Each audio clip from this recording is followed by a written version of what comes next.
Salve, salve, gente boa! E aí, tudo bem? Seja bem-vindo, muito bem-vindo ao canal. Nesse vídeo nós vamos falar sobre a responsabilidade individual da salvação. Não sai daí, fica comigo até o final, vamos junto.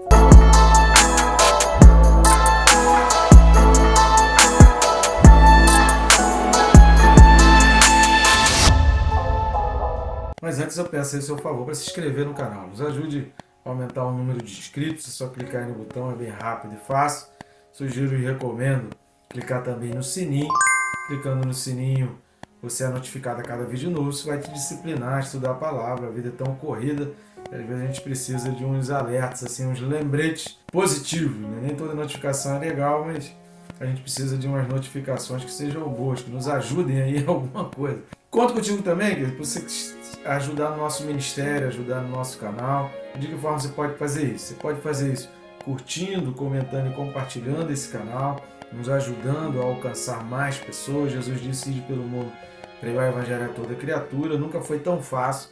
Você pode aí rapidamente fazer isso e você vai estar abençoando e ajudando o nosso canal a alcançar mais pessoas. Outra maneira que você tem de nos ajudar também é clicando em um dos links aqui da descrição desse vídeo e adquirindo um dos nossos livros. Temos 2 livros escritos. Um livro chama-se Quem se Importa com Deus, uma meditação sobre aqueles momentos finais de Jesus Cristo, que a gente reclama tanto que Deus não nos atende em algumas coisas. E esse livro nos ajuda a entendermos que Deus também espera algumas coisas de nós. Deus também quer uma colaboração, uma cooperação também nossa em algumas coisas. Às vezes a gente não entende o quanto Deus tem sofrido pelas situações que o mundo tem passado. Um outro livro também é o Perca Peso Tirando a Trave do Olho, levando cada um a uma reflexão pessoal para que a gente consiga colocar o oxigênio em nós antes de ajudar o outro. Não deixe de ajudar o outro, mas faça isso consciente, sabendo perdoar, com um coração mais perdoador, com um coração entendendo que o outro também é tão pecador quanto você. Às vezes falta muito isso na vida do cristão hoje. Esse Perca Peso Tirando a Trave do Olho ajuda muito nessa reflexão, tá legal? Conto contigo, te agradeço aí, não deixe. E por favor, se puder compartilhar esse link, oferecendo também o livro e nos ajudando a divulgar o livro aí para outras pessoas, já que a gente não tem ajuda nenhuma de instituição, a gente tem feito esse trabalho aqui de forma totalmente gratuita. Se você puder fazer isso também, vai ser de graça, você não vai pagar para compartilhar, né? E aí você já vai estar também nos ajudando no nosso ministério. Posso contar contigo? Vamos lá, o texto desse vídeo, Hebreus capítulo 4, os versículos são de 10 a 11. Hebreus 4, de 10 a 11, diz assim: porque aquele que entrou no descanso de Deus, também ele mesmo descansou de suas obras, como Deus das suas. Esforcemo-nos, pois, por entrar naquele descanso, a fim de que ninguém caia, segundo o mesmo exemplo de desobediência. A gente tem alguns textos dessa carta aos Hebreus que são de muito difícil interpretação, motivos aí alvos, como o capítulo 6 de Hebreus, que a gente vai ver um pouco mais para frente, são alvos aí de discussões entre arminianistas e calvinistas, né? Pessoas que seguem Armínio, pessoas que seguem Calvino, Scofield, Lutero, outros. Há algumas divergências doutrinárias em termos de interpretação da Bíblia ou em termos de visão. Agora, o que é absoluto em qualquer visão, qualquer interpretação realmente bíblica e que precisa ser ponto absoluto, isso é indiscutível, é que a salvação é somente por Jesus, é que ninguém entra no céu e ninguém vai entrar na glória se não for por outro, a não ser por Jesus, que a gente não é condenado pelos nossos pecados, uma pessoa não é condenada pelos pecados que fez, mas ela é condenada por rejeitar, pela blasfêmia do Espírito Santo, que resumidamente, rejeitar a obra de Jesus Cristo, rejeitar que Jesus morreu pela pessoa, morreu para salvar a pessoa. Então, ao rejeitar a obra de Jesus, é que uma pessoa é levada à condenação. Não é pelos seus pecados, nem pela quantidade, nem pelo grau de pecadinho, pecadão, pelo grau do que ele fez. Uma pessoa é lançada no inferno por rejeitar a obra de Cristo, rejeitar o trabalho de Cristo. Assista os últimos vídeos, principalmente os últimos 4 vídeos, que a gente tem inclusive uma parábola contada aí ao final de um dos vídeos a respeito disso, que ajuda bastante a entender esse episódio.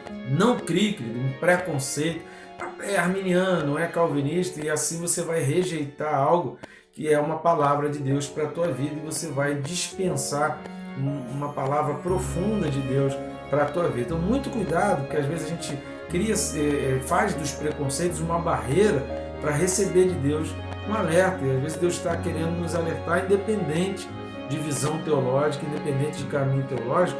Nós precisamos entender os alertas de Deus. Então, tenha um coração muito aberto para olhar, para observar, para ler os livros, leia o comentário de João Calvino, da Carta aos Hebreus, leia outros comentários, pega todos os pontos que Paulo ele nos orienta. Paulo nos orienta a fazer isso. Olha, aprenda de todas as coisas, querido, mas passa pela peneira, absorve aquilo que é bom, absorve aquilo que é útil, vai ser bom para a obra de Deus, vai contribuir para o reino de Deus, vai te fortalecer. É uma exortação para você ser mais forte, ser mais convicto na obra de Deus e realizar a obra de Deus cheio do poder do Espírito Santo, cheio de vontade. Então, querido, vai em frente, siga aí, amém, glória a Deus por isso. Agora, vai te aproximar do pecado, vai te colocar numa situação em que você vai ficar vulnerável ao pecado e à incredulidade, te afasta da obra de Deus, impede você de acumular obras e realizar coisas que vão engrandecer o reino de Deus, te afastam de servir ao Senhor, te afastam de um serviço, te afastam de uma evangelização ao outro, impede você de ganhar vidas. Quantas vidas você tem ganho abraçando determinadas linhas de pensamento? Então, se você tem ganho muitas vidas, glória a Deus, parabéns, querido, você está seguindo um caminho. Agora, se você não está ganhando ninguém, você não está evangelizando ninguém, as pessoas que te cercam, as pessoas que se aproximam, as pessoas que Deus coloca no teu caminho, não estão sendo ganhas para Jesus, não estão se aproximando de Jesus, escolha o caminho, escolha a ideologia, escolha a teologia, querido, que vai fazer com que você ganhe pessoas para Jesus, porque a ordem de Jesus é ir pelo mundo e fazer discípulos. Você está fazendo discípulos, você está ganhando pessoas para Ele, você está batizando, você está levando pessoas para serem batizadas em nome de Jesus, você está exortando um ao outro, você está trabalhando, está entendendo os polos que a gente precisa saber se a gente está no caminho certo ou no caminho errado?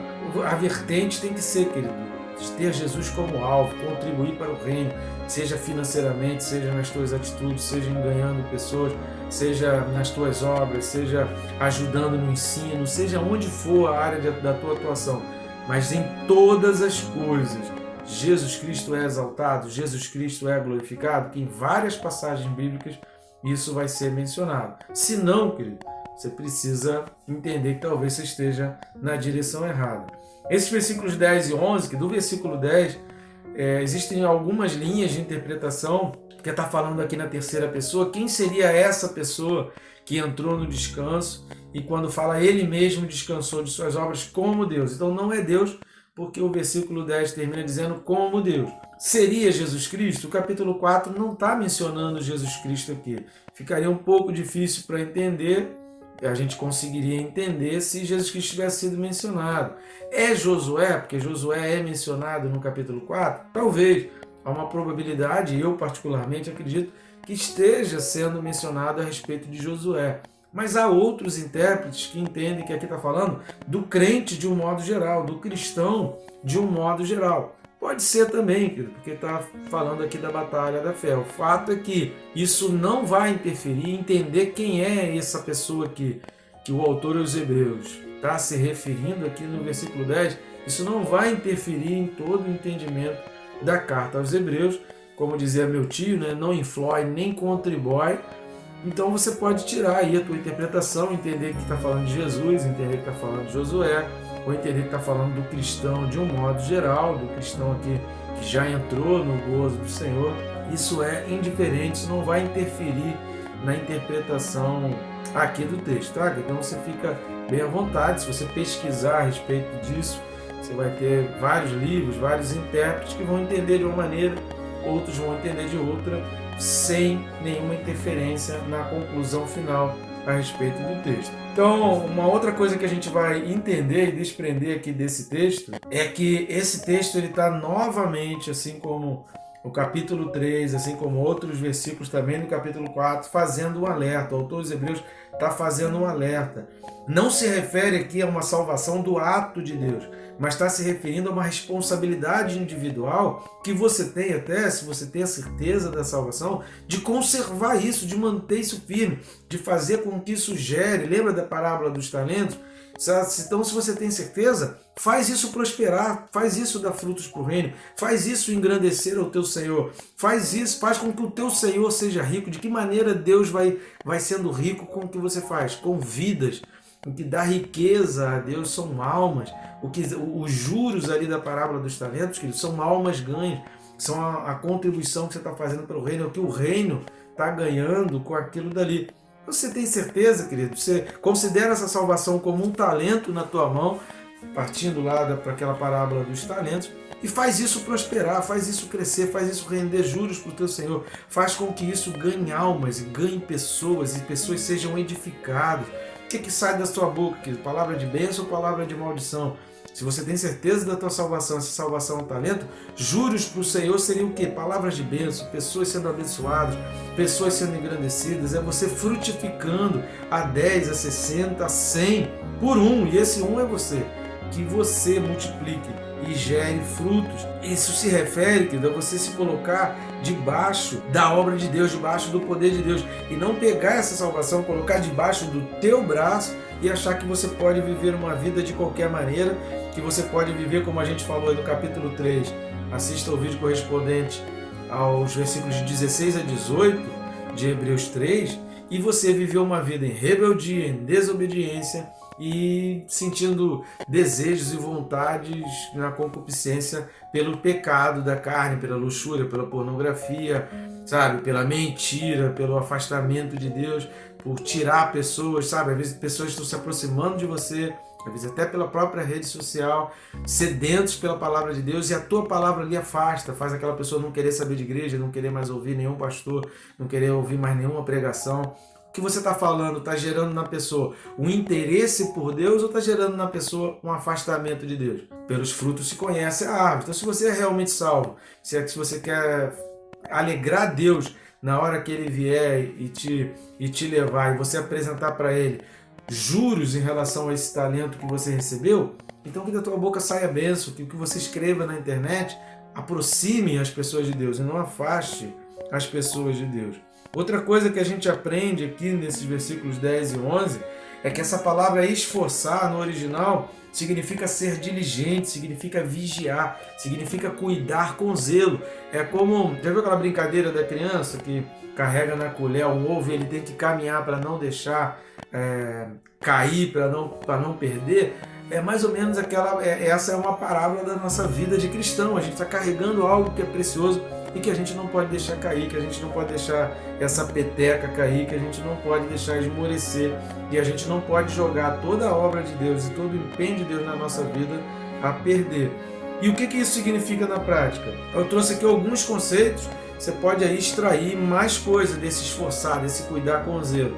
A primeira coisa que Deus veio tocando no meu coração é o seguinte: é você ter essa guarda da salvação, como eu falei nesse exemplo dessa brincadeira da criança, como prioridade na tua vida. Não considere isso como coisa de pouco importante. Tenha isso como prioridade. Caminha no teu dia a dia dizendo: guardar a salvação, servir ao Senhor, fazer a obra de Deus, engrandecer o nome do Senhor é uma prioridade na minha vida. Então hoje eu não posso esquecer, hoje eu não posso deixar de fazer isso, independente de trabalho, de família, independente do que eu fizer, de dever de casa, de dever do que for. A obra de Deus, ela é mais importante na minha vida e eu não vou deixar isso passar. Agir, outra coisa que o Espírito Santo foi me movendo a entender desses versículos 10 e 11. Desse diligência, né? desse cuidar, desse se esforçar.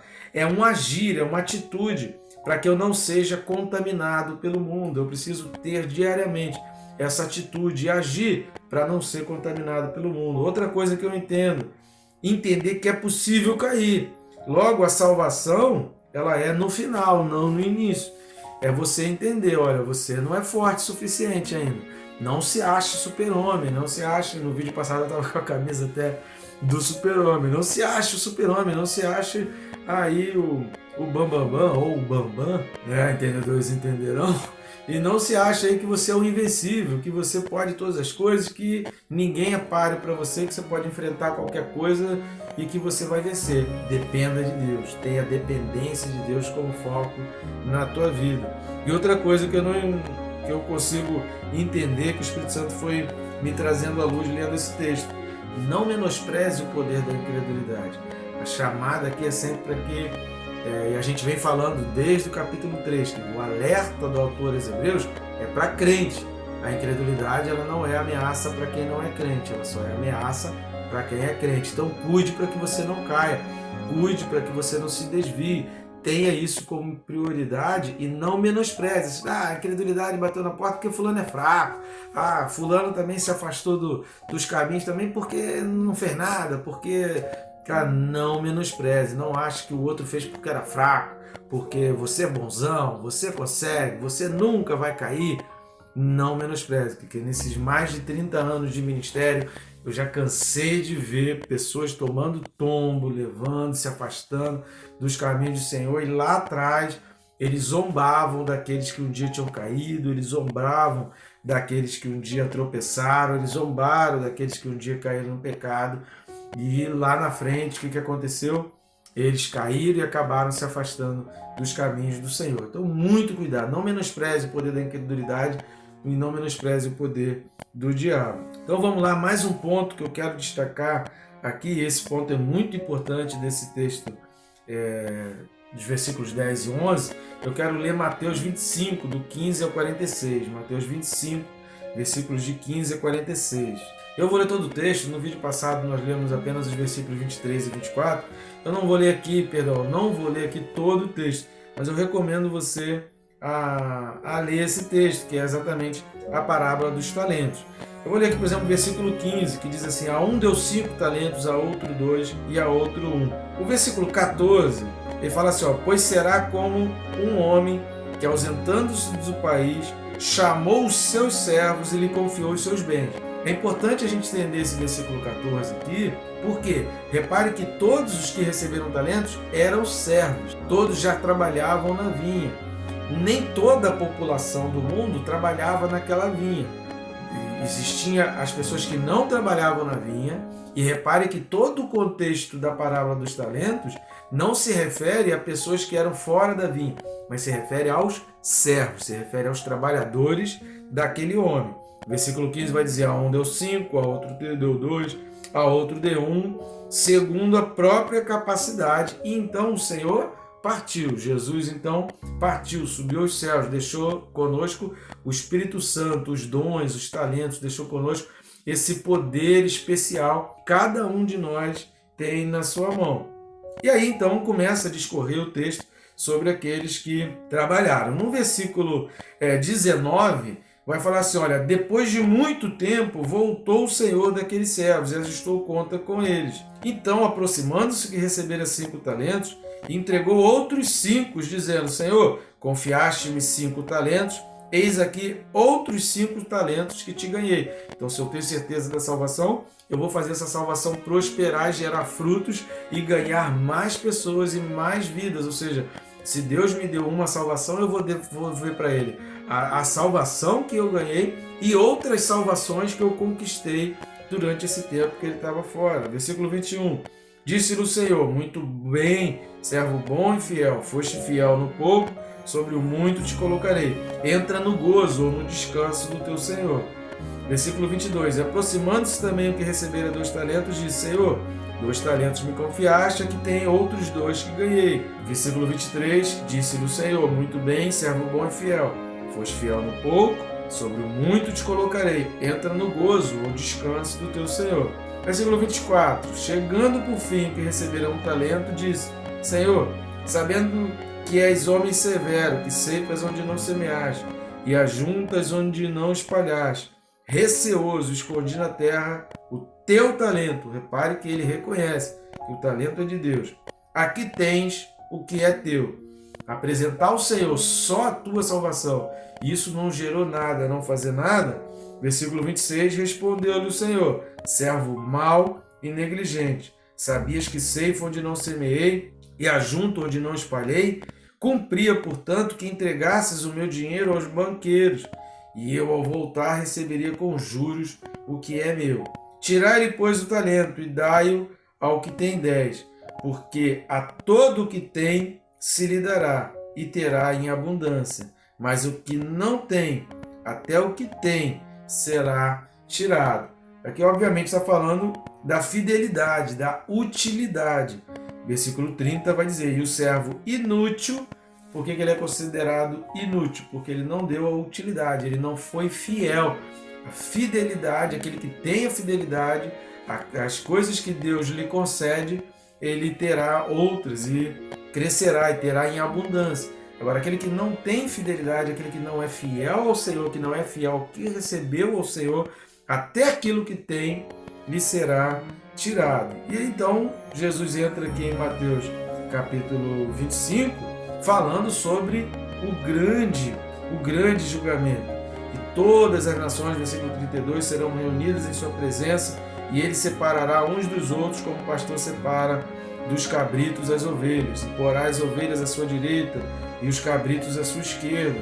E aí aqui ele começa a discorrer então sobre a questão de visitação, sabe? Visitar os enfermos, visitar os presidiários. Está falando de obras, está falando de atividades. E aí Jesus vai dizer assim, Jesus vai dizer que algumas pessoas vão chegar para ele, quando que foi que nós estivemos nu? E quando foi que nós estivemos presos? E quando foi que nós estivemos doentes? Aí Jesus vai falar, olha, apartai-vos de mim, maldito, pelo fogo eterno, porque tive fome, e sendo forasteiro não me hospedaste, estive nu, não me vestiste, estive enfermo, não me visitaste. Versículo 44 vai dizer, quando foi que nós vimos tudo isso e não fizemos pelo Senhor? Aí Jesus lhe diz, versículo 45, em verdade vos digo, que sempre que o deixaste de fazer a um destes mais pequeninos, a mim o deixaste de fazer. Novamente, aquele conceito que a gente vem falando nos últimos vídeos. As pessoas não são condenadas pelos pecados que cometeram. E as pessoas não são salvas pelas obras que fazem. Mas as pessoas são condenadas por rejeitar a obra de Cristo e elas são salvas por reconhecer Cristo em todas as obras que fazem e entender que tudo que faz precisa contribuir para o reino e que a obra de Cristo ela precisa ser a prioridade na nossa vida. Eu entendo que Jesus morreu por mim e é 1 João 3,16, né? Eu entendo que Jesus morreu por mim e que eu tenho essa dívida com os meus irmãos. E aí por isso eu faço para Deus. Eu não faço para alcançar, mas eu entendo que porque eu alcancei, porque eu conquistei, eu tenho que fazer. Então nós somos trabalhadores incumbidos de uma missão, de uma tarefa. E vai chegar o dia, querido, que nós seremos cobrados pela nossa fidelidade até o fim, em todo o tempo. E aí a gente tem quase todas as parábolas, ou melhor, todas as parábolas que Jesus falou, correspondentes ao reino de Deus, correspondentes à fidelidade, correspondentes à contribuição e à retribuição de Deus, todas as parábolas focadas nisso, elas vão enfatizar sempre o final. Houve um início em que foi concedido e houve um final em que aquilo que foi concedido foi cobrado. A pessoa conservou, como por exemplo a parábola do tesouro escondido. A pessoa guardou aquilo dali para que naquele dia, lá no dia final, ela pudesse apresentar algo em cima daquilo que ela achou, que ela considerou como mais importante, que ela um dia recebeu. As parábolas de Jesus elas vão sempre girar em torno disso. Um dia foi entregue. Esse tem várias parábolas. Parábolas do semeador, foi plantado. Um dia aquilo vai ser colhido. E você tem outras parábolas de Jesus, do joio e do trigo. Olha, deixa crescer. Com o tempo a gente vai perceber o que é joio e o que é trigo. Deixa que Deus é que vai fazer a colheita. Você tem a parábola do fermento. Deixa crescer, é o tempo que vai dizer. Você tem a parábola dos convidados para a festa, que alguns rejeitaram o convite, mas que Deus vai chamar os improváveis ali.